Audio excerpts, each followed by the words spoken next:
let me say on the matter of IEBC, the recommendations that I have read say that political parties participate in the appointment of commissioners to IEBC.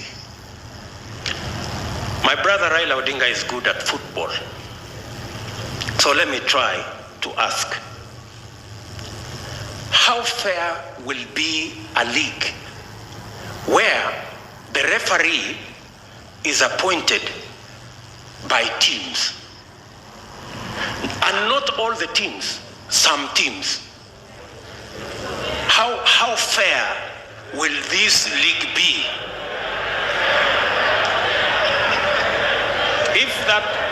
If you persuade me that you will end up with a fair game, fine. That's what I'm saying.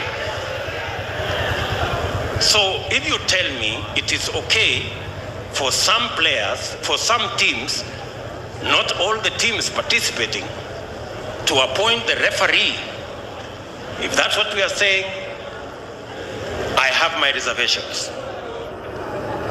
And I need to be persuaded, like many other Kenyans, that that is fair. On the third issue, you have had me, I have had you. The third issue, Your Excellency, is the independence of our police force.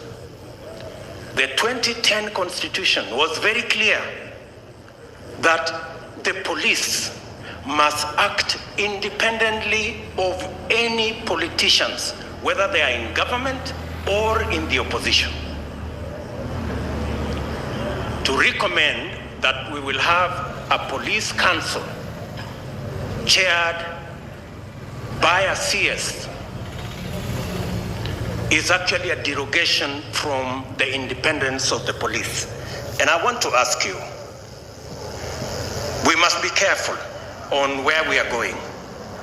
Today, you may have the latitude to do what you think will be right as per you. Tomorrow, the shoe will be on the other leg. I have confessed I am a scientist and I'm a bit slow. I want you to explain to me in this proposal. You have said that in this proposal, we will have the president with his running mate, deputy president. They will win, or we have candidates, they will win an election. And then the president will appoint the prime minister and the two deputies from the winning coalition. And then we will have the runner-up being the leader of opposition. Now, no problem, it doesn't matter who it is. I have no problem. You know, let us not personalize, there is no problem. Now, the question I am asking myself, have we sorted out the winner take all question? Oh, is that so? So, the president from his side, like for example here, President Uhuru Kenyatta, I am here, Kimunya is the prime minister, because he's the leader of majority. We have Jimmy Angwenyi, who is our deputy, as a deputy prime minister, and maybe Maoka Maore as one of the deputies. So, what happens to the whole NASA brigade, together with Musalia and all these other people? I mean, and I am not saying anything. I'm just saying, I want to be persuaded, and forgive me if I am slow. Forgive me. There are so many Kenyans who are in my category. Are we together? Finally, on this inclusivity question, it is my humble submission that as we discuss inclusivity around us, the leaders, We must have a candid, open discussion on inclusivity about the millions of Kenyans locked out by poverty and unemployment. We must discuss how they are going to be part of the Kenyan society. That discussion we must have.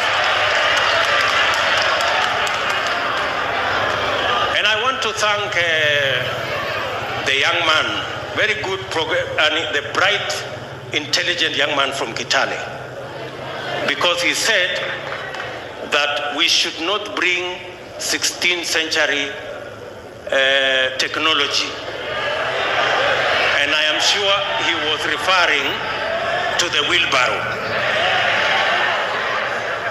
And possibly he was referring to me and this wheelbarrow. Sindio? Good.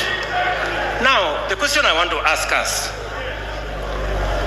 how come in the 21st century, a 16th century tool called the wheelbarrow, millions of citizens in the 21st century are still dependent on the wheelbarrow and mokokoteni? That is the discussion we need to have. Yes. That is the discussion we need to have. And that discussion is a discussion that involves millions of Kenyans. Millions of Kenyans. Let me then say, as I conclude, that the Honorable Kalonzo Musyoka, I am finishing. You know, I speak for millions of hustlers, so just give me a minute. Thank you. Thank you very much. Thank you very much.